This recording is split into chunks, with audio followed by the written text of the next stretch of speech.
listening to Inclusive AF with Jackie Clayton and Katie Van Horn. Welcome to this solo episode of Inclusive AF. This is Katie Van Horn, and my partner in crime is far away visiting and doing something very exciting and left me behind. But I'm actually very excited about that because I get to have a great conversation today. So we have the fortune of having a guest today that I think will have some really great insights into, some of the education and awareness pieces that we all are looking at, and especially, at this time in history, need to be talking about even more. And I already have a couple of questions that I've been thinking about all morning. So I hope you all are prepared. And I'm going to turn it over to Lindiwe to introduce yourself and share a little bit about who you are. Thank you, Katie. I appreciate it. So my name is, of course, Lindiwe. Some people call me Lynn, last name Davis. I work in the tech space currently. I will tell you this, working in the tech space is a very interesting space to work in. But my background, I've been working for the past 30 years, but I've been in corporate America for about 26 years, working across various industries, including marketing, tech, little media, digital creative spaces, always within the niche of program management, business operations, strategy, very much a tactician. And so I've seen many things. I've gone from being everything from a fraud investigator at some point in my life to a quality auditor to someone who teaches people how to be better communicators, all the way over to working in the DEI space, both informally when DEI was just getting started and not an acronym in and of itself, all the way over to now doing it in an official capacity for more than a few years at this time. So, but I will not take up too much more time because there's volumes to my story here. Yeah, I was going to say, I think that like the tip of the iceberg is always where we start with folks and then start digging in. So I would love to hear a little bit about what you do today. Like, what are you working on and how do you support kind of the DEI space? Yeah, so I think because I work in the function of program management as the foundation, right? That's the foundational tool that I use to kind of operate within a DEI space. And for me, a lot of my work is always anchored around the education piece. So when you think about leaders, when you think about professionals just in general, the question always is, well, where are you in your journey? Right. I think a lot of times we just throw these words and acronyms around, but we never consider where the person actually is with this thought process that they're just going to be able to activate. Right. And that's not real. So a lot of what I do, both internal to the tech space, but also external, because I'm a coach, is always walking people through and helping them understand, like, where are you really in your journey? What is it that you're trying to accomplish, with raising a hand and saying that you care about this work? And then also, what exactly do you want to activate on and how do you want to do that? What's your capacity? Because those things, if you're not answering those questions, then we're just kind of turning our wheels and we're just saying things just to be saying things, Absolutely. I love the fact that you asked those questions because I think, yeah, it is one of like, you can be a silent observer of things and go, oh yeah, absolutely. I absolutely care about DEI. Right. Absolutely. But if you're not willing to put in the work, and, I think this is also something that I really appreciate that you're acknowledging and honoring the fact that folks are at a different place. Every single person that you talk to is in a different place on their journey based on their experiences. So Absolutely. yeah, I think that's huge. So I also think that you're a storyteller. I want to hear more about this, a stranger down the hall. So tell me what was this all about? I need to hear about it. So during COVID, I launched a podcast with one of my friends when I still lived in New York, and it just so happens that my co-creator and we executive produced, created it, etc., on a shoestring budget when COVID launched. That's a crazy, wild thing to say when COVID launched, but nonetheless, we put this podcast out that was meant to really share insights on what it means to have a roommate, right? No matter the situation, no matter your age, Mhm. but using New York as the backdrop and almost as a character to each person's story, because when people come to New York, they're coming for real reasons. They're coming to figure out who they really are. They're coming to make it to something, Broadway, music, theater, whatever it is, acting, dancing, business. But A Stranger Down the Hall was really meant to capture some of those stories from the angles of which I was someone at that time, 30 something years old, leaning into 40 at the time. She was barely in her 30s, right? She was 20 something years old when she moved to New York. I was already in the 30s at the time when I moved to New York. And lo and behold, a lot of our stories had a lot of these cross sections where we just met these very interesting people who used to do the wildest things that didn't quite make sense to our upbringing or where we were from, etc. But the joining string for all of those stories was the fact that all of these people had moved to New York for some form, some reason, school, etc. And so I urge everyone to please take a listen to that. We only did one Yeah. season, but it was just a wonderful, wonderful experience listening to people's wild stories of people. I mean, we have stories about people who were roommates and disappeared. And then next thing you know, we hear from their parents. It was nothing like that, nothing nefarious where the person Yeah, just, yeah. something happened. And Okay, then no, it was just like, good. oh, they was here and then now they're not here. Okay. But you got the check, right? All right. Thank you, mom and dad. Right. Appreciate you.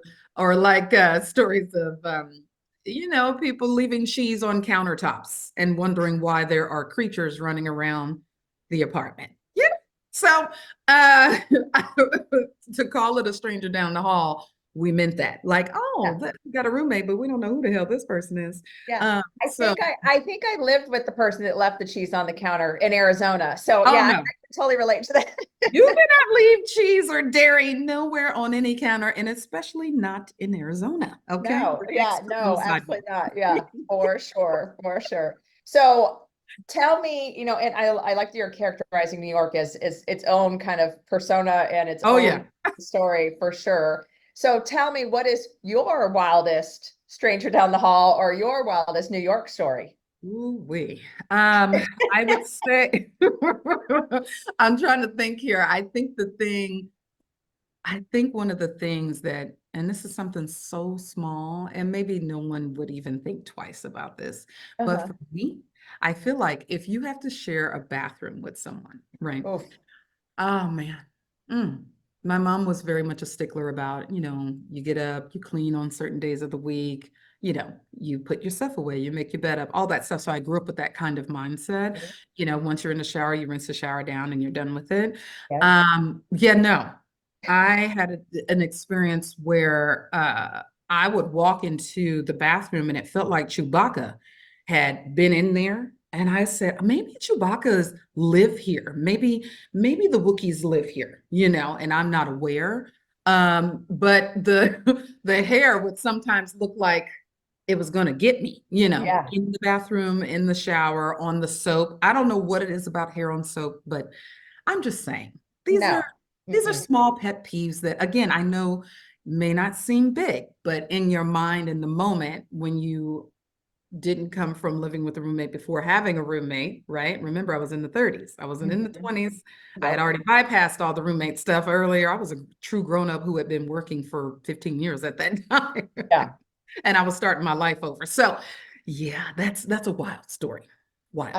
That reminds me of a story, one of the episodes of Friends. I don't know if you ever watched Friends, but Joey and Chandler were fighting over something, Uh-huh. and they were talking about the soap, using the shower. And Joey made the comment, "Well, what's the first thing you wash when you get in the shower, and what's the last thing I wash when I get in there? When I'm done in my shower." And it was like, ugh, okay, yeah, gross stuff. Yeah, but I think that's part of the fun. But I think we all probably have those stories that are the like, who raised you stories. Right. Like, what's going on? And I kept thinking maybe it's an age difference thing, maybe it's an experience thing. Yeah. I get it. Like, everyone grows up differently. I get that. But I think as we become adults, the hope is that you absorb some of those best practices from other Yes. people, and you put them into your repertoire. So, Yes, absolutely, absolutely. So, when you are looking for folks to mentor and coach, Yeah. tell me, who are you looking for? Who are the folks that you are helping, that you're supporting again, in this space?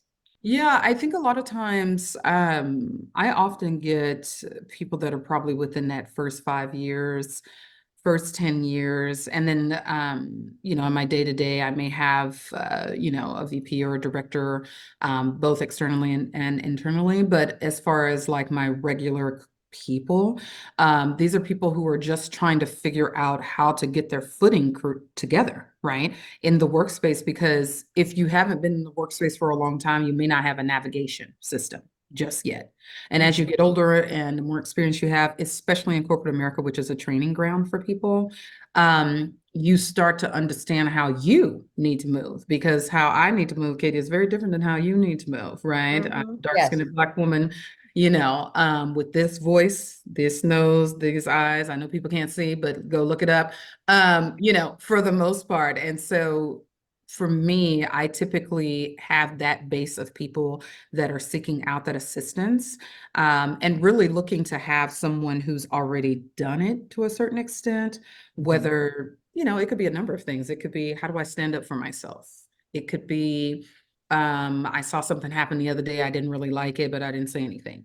It could be, I'm so tired of this person mistreating me. What do I need to do? It could be a number of things, but a lot of times I would say these are just the constant professionals, whether they're interns or getting ready to jump into management. Yep. No, and I think it's interesting because yes, I think you're spot on that you and I have very different rules of engagement, and and Absolutely. every group does it, unfortunately. But I want to go, I want to ask you more about the coaching, but I also want to go the opposite direction and Yeah. ask you, when you're coaching and mentoring someone, what do you tell the leaders of those people that you're coaching on what they need to do to help support that person in a different way? Yeah, so I've had some really interesting conversations over the years. I once had a leader ask me, for example, why do Black plus women leave companies, right? And I said, well, it could be a myriad of reasons why they leave companies, but one of the big ones you might want to pay attention to is understanding what they need, and understanding that when they come to you and tell you that there is an issue or a challenge or concern, that more than likely they're telling the truth. And you've got to take the time to really dig into the story of what it is that they're trying to express to you, right? That's that's just a small thread, right, that I've had to pull on. I would say thematically, a lot of times I get the question around, I don't know what I need to do for this group of people. And I don't want to come off as someone who's doing busy work or someone who's just trying to check the box. So what do I do? And so my question is always, well, are you asking this question because you want to feel better about these things? Are you asking this question because you're really ready to activate? Because if you're not really ready to activate, then we need to start all the way at the beginning, right? And so, yeah, I get a lot of questions around, how do I activate? What should I be thinking about right now, in terms of my actions and movement? And my response to that is always, again, you need to figure out where you are right now. Are you at the beginning stages of understanding your own bias? Have you been someone that has impacted someone on your team or past teams that you've been on in a negative way? Do you ask your teams regularly about how they feel about the culture of the team? And if you have asked them, did you put a plan together for those insights? Did you put a timeline together? But those are some of the ways in which, like when I'm talking to people, there is no sugarcoating. We don't have time for sugarcoating. We have time to figure out what we're going to do, but we don't have time for sugarcoating. Like, this is not that time. It wasn't that time 5 years ago. It wasn't that time 50 years ago, 100 years ago, 256 years ago. Like, this is the time to figure out where you really are, especially if you're in a leadership role that has button pushing power. And then thinking about how you are actually going to set a standard, because that's very, very key. How are you setting a standard for the ways in which you and your other leaders are moving and activating and wanting to actually participate in the culture. Because a lot of times, people are removed, right? Mhm. You're in a leadership role, but you're in your mind, you're like, oh, yes, I'm doing just enough. I'm doing great. But you don't really know what's going on with the team. You haven't talked to Joe or Joanna or whoever the next person is to understand each of their journeys, right? You're just making a judgment call based off of maybe some data or something that your HR partner might have told you, but you're not in the weeds and into the situation. And so I always want to remind people that in order for you to really know what's going on, know how to activate, make sure you're digging into the people, because that's what this is really about. Before we move on, I need to let you know about my friend Mark Pfeffer and his show, People Tech. If you're looking for the latest on product development, marketing, funding, big deals happening in talent acquisition, HR, HCM, that's the show you need to listen to. Go to the Work Defined Network, search up People Tech, Mark Pfeffer. You can find him anywhere. Love that. And, I think I'm going to add a piece to what you said at the very beginning of your answer. I think it's, listening to folks, believing them, and realizing also the courage and the amount of pain someone must have gone through to actually go, I need to go to my manager about this. Because I think that's the other part that folks, I'm sure you have the same experience. The amount of times that when someone comes to HR and it's like, oh, I don't, I've been thinking about this, or this has been going on for so long, and and you're like, oh my goodness, why didn't you come to me at the very beginning and we could have, but it's like, no, that I would never in a million years would I be going to HR. Never in a million years would I be coming and talking about this with my manager or throwing this at someone else's feet, because there is that, again, fear of, but what, are you going to believe me? Are you going to listen to me? Many things are coming to mind right now. Like when you think about how people stand up for themselves, I'm really in this space right now, especially when it comes to the coaching aspect, or just giving insights when people come up to me at a conference or a panel or whatever the thing may be, that, you have to find whatever your level of courage is, because my level of courage has been probably if it's on a scale of 10, I'm probably sitting at an 8, 7.5, 8. Other people may be sitting at a 3, right? So we also have to remember that too, that someone's level of courage may not be the same as yours. And so their approach might be slightly different.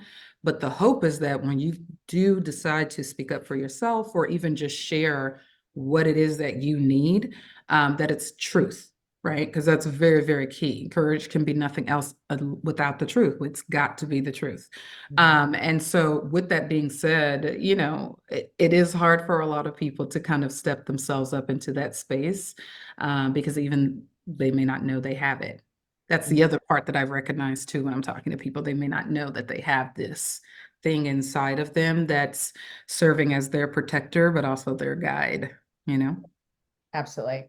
And I think, it's the thought that as you were speaking kind of came to my mind was also, we are of a certain age. And so I think there's also the courage that comes of that, of like, okay, yeah, kind of that, I won't say been there, done that, but the ability to say, I won't take this. Like, I think about myself in my 20s and what I allowed leaders, team members, whatever, to do to me, in front of me, whatever it might be. And now I'm like, oh no, this will not fly. And we're going to discuss this now.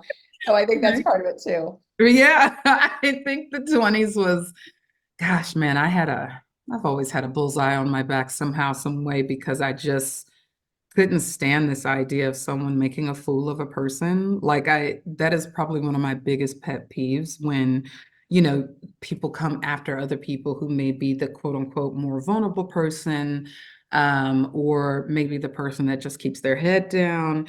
But yeah, in the 20s, I was speaking up, it just wasn't what it was. I may not have had the strategic verbiage that I have now.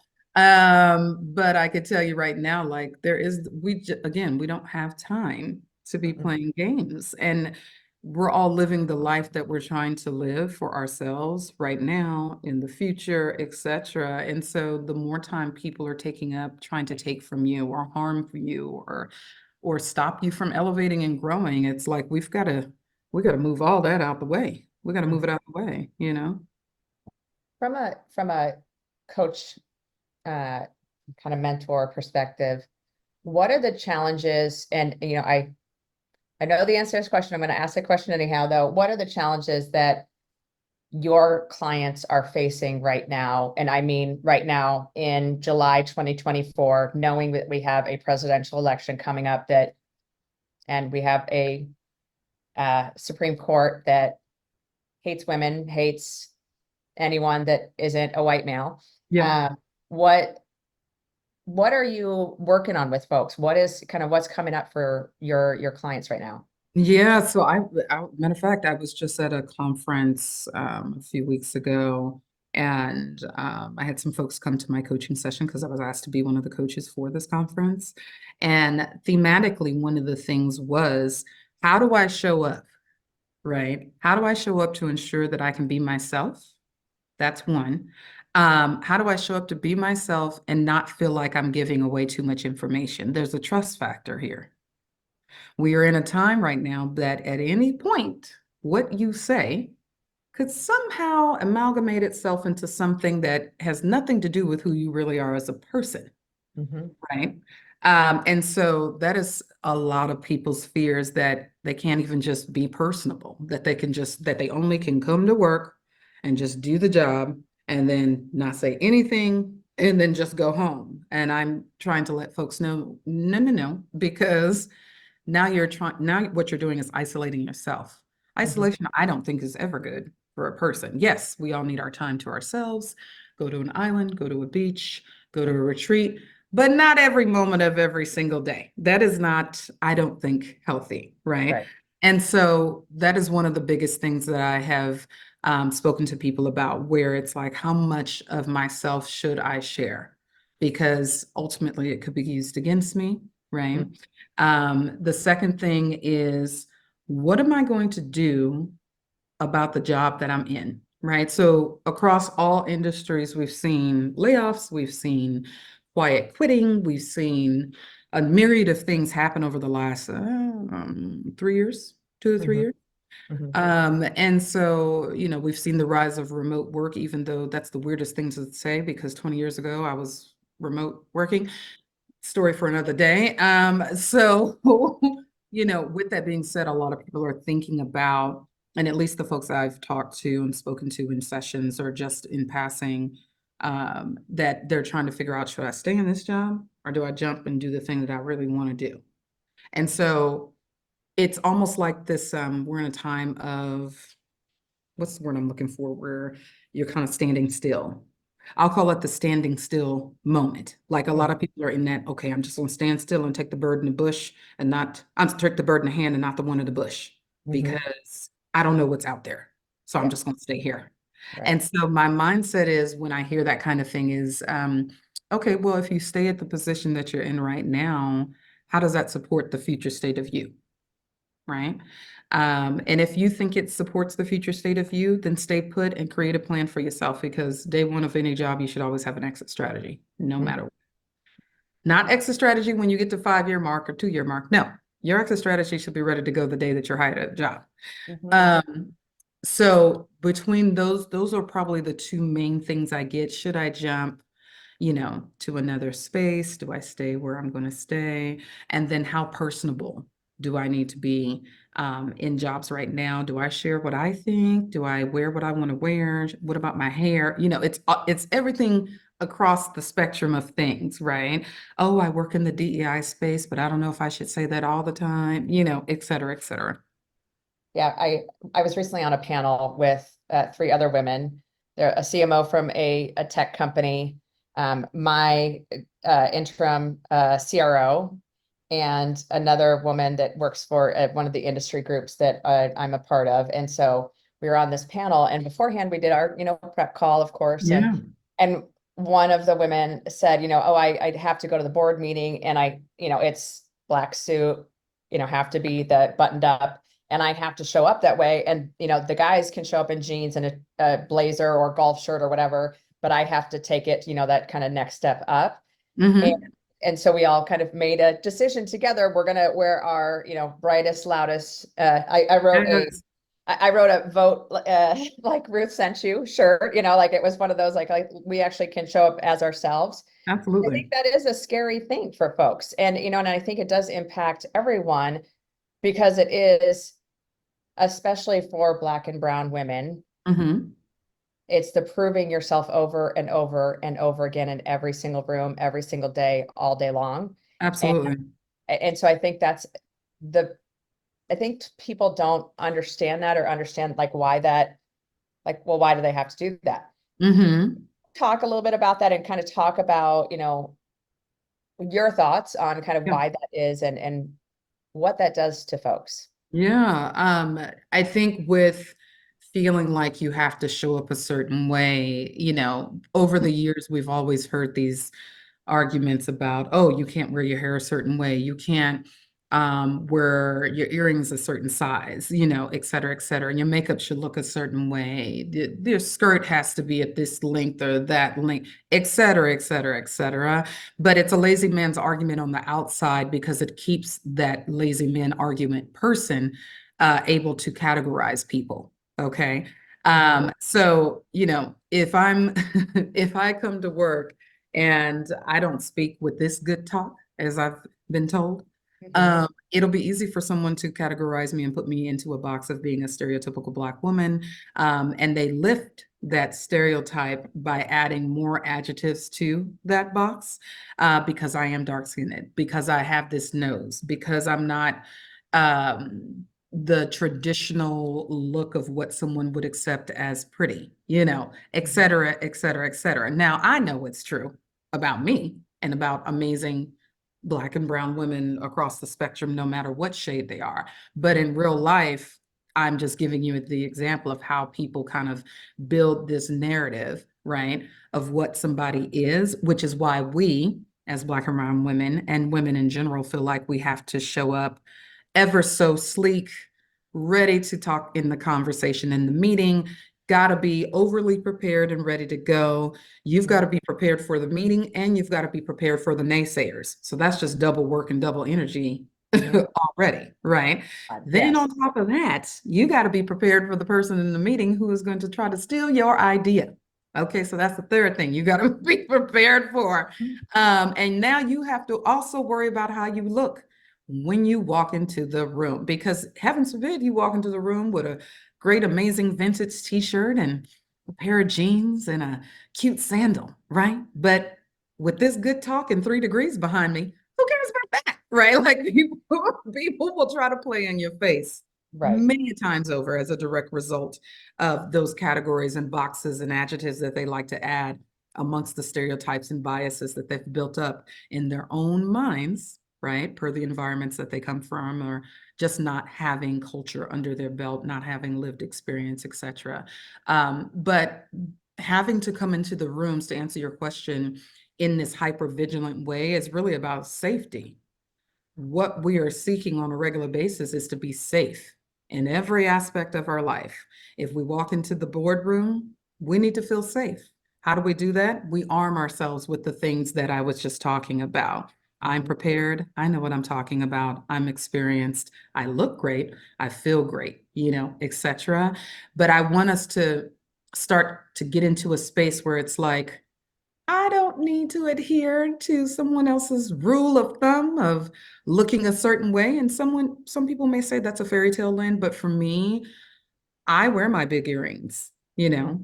I wear the jewelry that I want to wear. If I want to put a suit on and I've got a vintage t-shirt on under it, oh well, then that's what it's going to be. If I have a heel on or if I have a sneaker on, it doesn't change the fact that I came more prepared than you, and I actually do know what I'm talking about, and I do have the experience to back up what I'm saying.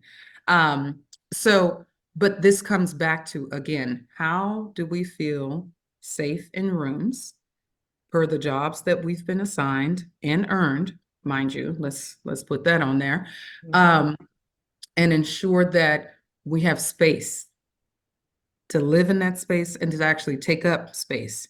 Because a lot of times, again, those categories and boxes can make a person feel like they're not supposed to be there. Right. When you've actually earned your spot, you've actually earned your position. And again, there's nothing to prove. Another point that I like to bring up with people on a regular basis, you're not living this life to prove something to somebody else. No. Right. No. Mm-mm. And I love that also, the fact that you do work with folks of different ages and, with different levels of experience, because I think that's part of it too, is that we have a group of folks that are joining the workforce or have recently joined the workforce that are in a very different world than when you and I joined the workforce, in some ways in a very good way, and then in some ways in a not so good way. And so there's just so many different things to be thinking about, and so many ways that folks can take this even one step further or go even, go farther. So I love that.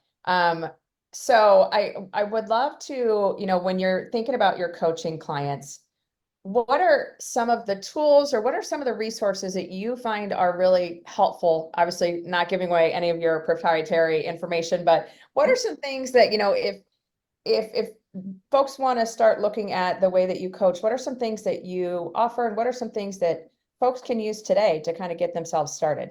Yeah, I think the first thing, the very first thing I ask people typically is, why did you even come to talk to me? Because a lot of times, we've got a lot of amazing resources everywhere. We all can take workshops and go to YouTube and, go to this platform and that platform. But the question is, why did you, after reading my bio, decide to come and talk to me? What was the allure? What is it that you are looking for? Because if you understand that, it'll make it a little bit easier for us to guide ourselves together in partnership through coaching.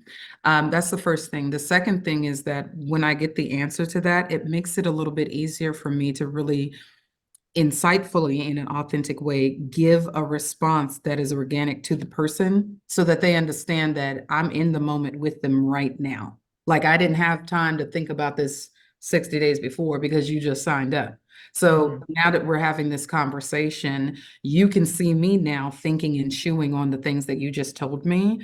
And I'm spitting those things back out to you in a way that lets you know that I've not only taken it in, but I'm ready to hear what you have to say and organically build out some of the ways in which you can move per which it is that you're looking for. I think the third thing is that if there's something that someone's struggling with, for example, confidence, I like to tell people, and this is just one of those things, but I like to tell folks, listen, if there's a day of the week that you feel it coming up where you're like, oh, I'm having not the best week. Yesterday, this person was talking to me a certain way. I didn't speak up. I'm known for not speaking up for myself.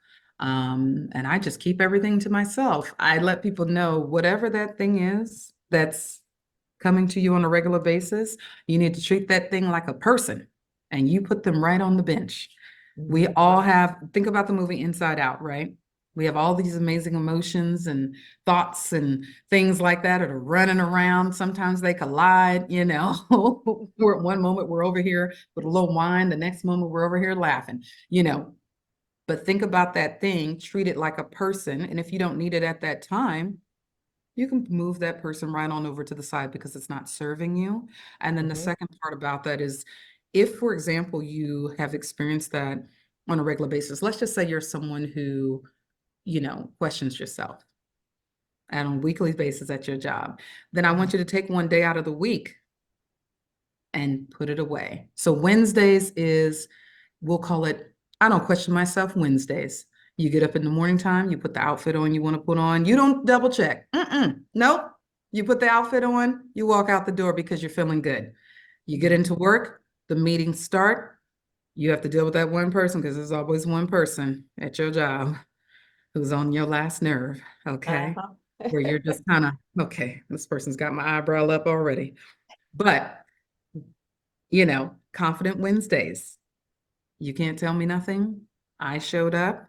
I'm a good person. I'm doing what I'm supposed to do. I'm not going to question myself. And every week, I want you to do that until you get to a place that every day It's just something that becomes a part of your lexicon, right? Just a part of your routine, just like drinking water. But you start with 1 day so that you can build to 2 days. 30 days later, you build to 3 days until it's just a part of who you are as a person. Hey friends, Marnie Robbins here, host of Vibe Makers, a podcast now on the Work Defined Network. Look, we all know workplace culture doesn't come from a slide deck. Gross.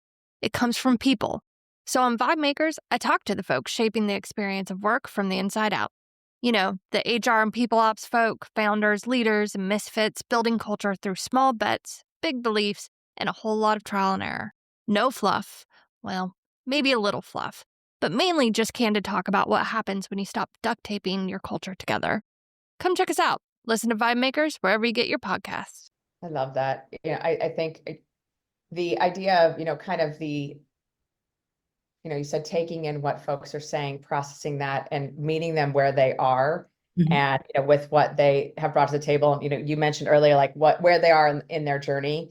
I think that's something that, sometimes we just overlook that, you and I, just met today, and obviously you and I have had very different backgrounds, very different experiences, very different perspectives. Yeah. And being able to sit with someone for an hour and just say, let's talk and let's have a conversation, and being able to go, tell me what's going on, tell me about you, tell me about all of the things that kind of are on your mind, I think is huge. But I love also the, you know, taking that confidence and having that confident Wednesday, or Yep. whatever day it is, to Mhm. just be able to go, I can do this. Because Yeah. I think it is something that, yeah, we all have that one person that, gets on our nerves, or you feel like they don't buy it, or Yeah. whatever it might be, that, Yeah. you say to them, hey, actually, no, today they are going to buy it because I am good at this. I do know what I'm That's doing. right. I am, whatever. So I love, both of those are great. When you, so I'm going to shift just a little bit. Mhm. So, so you've met some very interesting folks, and you've done some different media items. So I want to talk to you a little bit about the interviews that you have done. Mhm. And so the cast of the Broadway hit Ain't Too Proud, Jay Farrow, cast of Goliath. You have quite the resume, if you will, of folks that Oh, thank you. Yeah. So tell me how those came about, and how did you get involved in kind of having those conversations with folks? Yeah, so that I have been a dreamer my entire life, right? When I was younger, I knew I was going to be three things in my mind, right? I said, I'm going to be an attorney. I'm going to be a choreographer slash dancer. I'm going to be a designer, but like a computer designer. At least that's what it was called back in the day. Okay. Yes. And so I was like, okay, I'm going to be all three of those things. My mom was such an encouraging person. She was a person who cared about our education and wanted us to have a good life. So she was never that person that's like, oh, you can only have one dream. No, she was very much like, okay, yeah, let's see how we can culminate some of these things. She's very much that person, which is why I'm like that now. Like, I don't think you should have just one dream. I think you can have many dreams and you just knock them down as you go. And so I was going to school originally thinking I was going to become an attorney. I'm like, oh yeah, I'm going to go into law enforcement at 5'2". I'm going to be, some sort of superhero Marvel. Okay. Fighting crime, and I'm going to be an attorney, and I'm going to be helping people, and Yeah. then when I found out the crazy hours, that was probably secondary, but when my mom got sick and ended up passing away, it changed my trajectory, because deep down inside, when I was a kid, I also saw a woman by the name of Oprah Winfrey who would interview people. Mm-hmm. And I said, ooh, I want to do that. That looks good. That looks like a good thing to do. You get to talk to people all day. Okay, let's see what I can do. Again, thinking about, oh, I want to be an attorney too. Okay, I got to make money to take care of myself. Oh, I want to make sure I can take care of my mom. Like, all of those things were just kind of running in my mind. And so going to school for the standardized way of being so you could support yourself is where I was kind of headed. But when my mom passed away, I changed trajectories. I finished my political science degree, and then I went and got an English degree, right? And then after that, I went and got into my dream school at NYU, for a master's in digital and print media. And I figured this is really going to help me get a foot in the door. And I'm doing it in New York. So yeah, people are going to find me. I'm going to go right on to New York because it's my dream. It took me 20 years to get here. I'm 30 something years old now at the time. And they're just going to know, they're going to like my voice because people have always told me they love my voice. And somebody's just going to find me on the street. Like, again, I'm a dreamer. So somebody's Wait, just that's not how it works. I'm still I still want that to be the case. That's not how it works. listen, That's my plan. That's my plan for finding the man of my dreams. So, you know, I'm just hoping I could just be walking down the you street. and me both. I'm over here like, okay, Lord, make it happen. Okay, hear me. I know you can hear me with this voice. So basically, you know, in my mind, I'm like, I'm going to walk down the street. Someone's going to hear me talking and be like, all right, girl, let's get you into the door. So being in New York, getting my master's at the time at NYU, which was my dream school, it only took me 20 something years to get there. You know, I just thought, okay, I'm going to explore this. I'm going to be behind the camera, though. If I can get behind the camera, then maybe I can develop a way for myself to get in front of the camera. And so next thing you know, I went on some random audition, you know, for something that AOL was doing at the time. And this is really right before digital really started to explode and social media was a thing, you know, et cetera, et cetera. It was like right at that beginning space. And I went into some audition. I don't even remember the whole thing because I don't have my diary in front of me, but nonetheless, went into do this audition to be in front of a camera for some webisode that they were developing. I had no money. I didn't have a headshot. I went to Kinko's. Okay. I went to Kinko's the night before, spent little change that I had, printed up a picture at Kinko's on the best paper that I guess a couple of dollars could buy. I put it into a little folder. I had my resume printed out and I was just hoping that I would have a shot, right? And so I did my makeup. You know, to this day, I barely know how to do full face makeup. You know, I would consider myself definitely ever learning on knowing how to put on makeup, but I do pretty well for myself now. Yes, Okay. yes. Now, I show up at the audition. I was always a very stylish person. That was the one thing I had going for me. I knew how to style myself. I knew how to do my hair. And I just had a great voice. I knew that. So I get there, I get past round one. I'm like, all right, woo, we're on the path. We're on the path. And then I get to round two. I'm in a room. It's the round two people, right, who made it to round two. Then there's a panel of people who were just kind of looking at us. And I'm like, oh, okay. All right, we're about to get into something interesting. Let me just take a deep breath because this is what you hear about in the movies. And so they get to me and they start asking me questions. They're like, you don't sing? I said, in the shower. Okay. And so one of the panelists was like, with that kind of voice, we would assume that you are a singer because you got a great voice. I said, you know what, let's get that on the tape so I can prove it to my friends that people think that I can sing. Okay. But I get past round two, or the end of round one, which was leading into round two. And then I had to do the second part of round two, which was testing on camera with this, you know, second person who I believe was going to be the actual co-host. And they asked me a series of questions. I answered the questions in front of camera with him. I think like rapport. And then I didn't get a call back. And so, although I had received praise throughout the process, didn't get a call back. And I just said, well, all right. And so I continued to finish up my degree. I was grinding, struggling in New York, taking on all the jobs you can think of as an intern, again, as a 30-something-year-old who had more than enough experience to should have secured some sort of senior role, but did not. And fast forward, I get a call, you know, for a job offer to be a contractor at Google. And what ended up happening, that careened into a full-time position. And then fast forward, someone was looking for someone to interview a few folks for Google Talks. And so I said, well, it's a leap of faith. All right, Lord, we're going to take it. And so this lovely person reached out. I am still a connect of hers to this day. And that was how I got that first Google Talks interview. But the how I branched out of that was through a series of connections when I was interviewing a few folks for SAG. That was through one of my connections of another connection that I met. Again, people connections are super important. You never know. Yes. And so again, be kind to people, be kind. Yes. That was how I got, those interviews with like the SAG platform.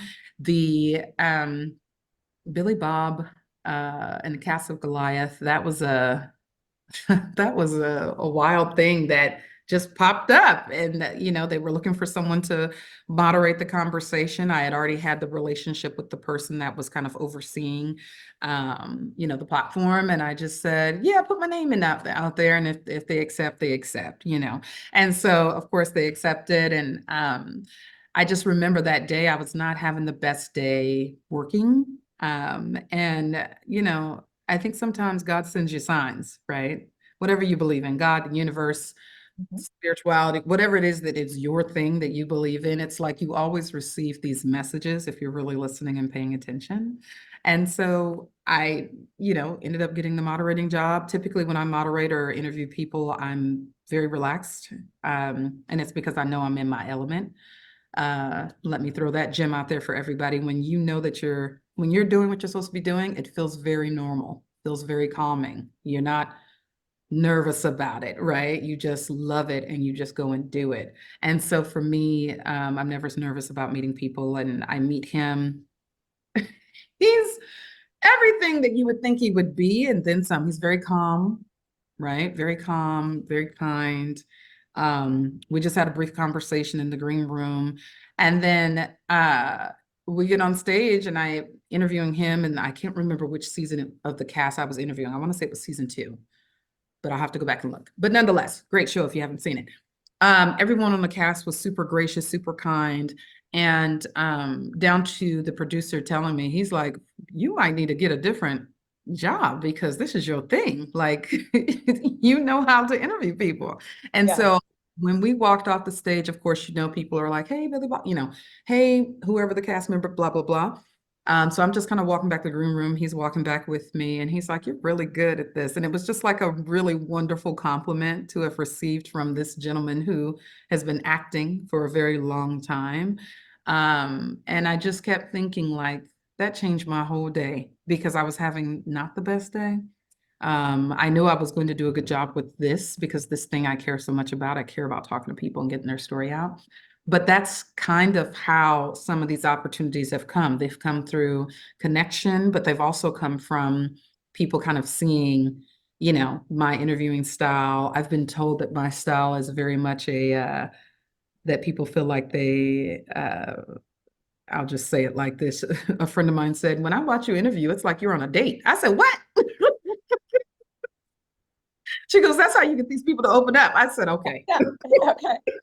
Go with it. She Go goes, with and it. you just be flashing your dimples. I'm like, I'm not flashing my dimples. What is going on here? So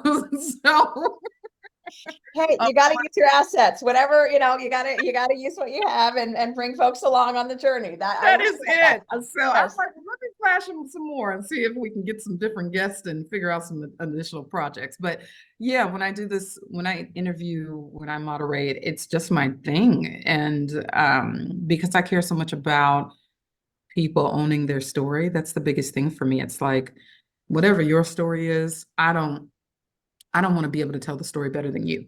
You should be able to tell the story better than me. I'm just trying to bring it out of you so that you know that it's valid, that you're acknowledged, and that you got somebody listening to it. Yeah. Absolutely. Love that. Yeah. All right. Lindiwe, let me ask you, what is one thing or one or two things that you want our folks to have heard during this conversation? I want them to know that their level of courage is so much higher than they ever could imagine. And whatever adversity they may be faced with in their job and in their life, that they deserve so much more than what may be presented to them. And that they can seek out a tribe if they need a tribe. And if they need to walk the dance by themselves, you're only dancing by yourself for a little while. Typically, people join in after they see you.